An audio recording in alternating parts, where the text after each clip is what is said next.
ఈరోజు గొప్పతనం. నా స్నేహితుడు రవికుమార్ బొలినేని. ఒక సాధారణ కుటుంబం నుంచి వచ్చి ఎన్నో కష్టాలు పడి బీటెక్ చేసి జాబ్ సంపాదించాడు. సంపాదించి ఎంత కష్టపడినా కూడా లాస్ట్కి ఏం తెలుసుకున్నాడంటే ఈఎంఐలు కట్టడానికి, హైదరాబాద్లో రెంట్లు కట్టడానికి, షాపింగ్లు చేయడానికి, బిర్యానీలు తినడానికి, ఇలా టైంపాస్కే డబ్బులు ఎక్కువైపోతున్నా వచ్చే శాలరీ కన్నా అని రియలైజ్ అయ్యాడు. అప్పుడు ఏదైతేనేముందులేరా, మిడిల్ క్లాస్లో బతుకుతాం కదా, పడే కష్టాలు ఎప్పుడు పడుతూనే ఉంటాము, వద్దాం ఎంతకాలం అని ఇట్లుంటావు అని చెప్పేసి కారు తీసుకోవాలని డిసైడ్ అయ్యాడు. ఇదిగో ఇదే Ravikumar car. First time car కొనాలని డిసైడ్ అయ్యాడు. అందరము కారు దగ్గరికి వెళ్ళాము, కార్ సెలెక్ట్ చేసుకున్నాడు, చూశాడు. అందరికీ తెలిసిందే కదా, మిడిల్ క్లాస్ ఫ్యామిలీలు అంటే అన్నీ చూసుకుంటాము. మైలేజ్ ఎంత వస్తుంది, కార్ ఎలా ఉంటుంది, లైఫ్ ఎలా వస్తుంది, ఏమైనా తగ్గుతుందా, ఎక్కడ తగ్గుతుంది, ఇలాంటివన్నీ చూసుకుంటూ ఉంటాం కదా. అలాగే అన్నీ చూసుకొని లాస్ట్కి ఫైనల్గా ఒక కార్ అయితే కొన్నాడు మా ఫ్రెండ్. కొన్న కార్ని ఎలా ఉందో ఇప్పుడు చూపిస్తాను, చూడండి, క్లియర్గా ఉంటుంది. ఈ కార్ని కొనడానికి ఒక మిడిల్ క్లాస్ వ్యక్తి, ఒక జాబ్ హోల్డర్ ఎన్ని ఇబ్బందులు పడతాడో, ఎంత కలలు కంటాడో కారు కొనుక్కోవాలని మీకు అందరికీ తెలిసిందే. ఈ కారు ఎలా ఉంటుందంటే,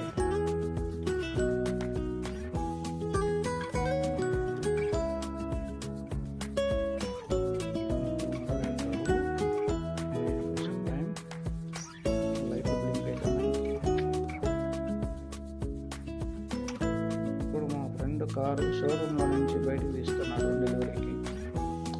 ఇప్పుడు డెలివరీ అయింది కారు షోరూమ్ నుంచి.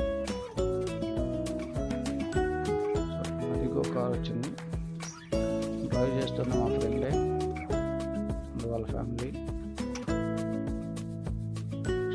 మా స్నేహితుడి కలల కారు. ఎన్నో రోజుల నుంచి ఎదురు చూస్తున్నాడు కారు కొనాలని. ఫైనల్గా దాదాపు 10 సంవత్సరాల పైన పట్టింది. జాబ్ చేస్తూ కూడా ఒక కారు కొన్నాడు. ఒక వ్యక్తి కారు కొనాలంటే దాని వెనక ఉన్న ఎంతో కష్టం చూస్తుంది. ఇవాళ మరి ఫ్యామిలీ మెంబర్స్. ఫైనల్గా మా ఫ్రెండ్ అయితే కారు దించాడు. కంగ్రాచులేషన్.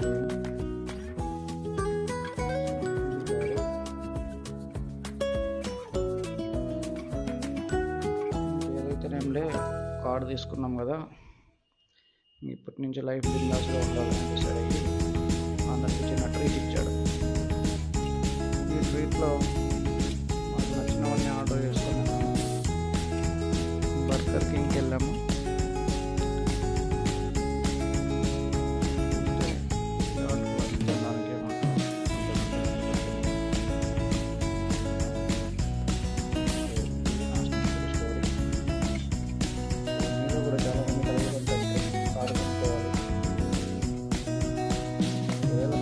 అలాంటి కళ ఉంటే తొందరగా కొనుక్కోలేదు, లేకపోతే టైం అయిపోతూ ఉంటుంది. చివరికి మనం ఎంజాయ్ చేయాలనుకున్న టైం వచ్చినా కూడా మా ఊరికి ఎంజాయ్ చేసి డబ్బులు మాలో కారు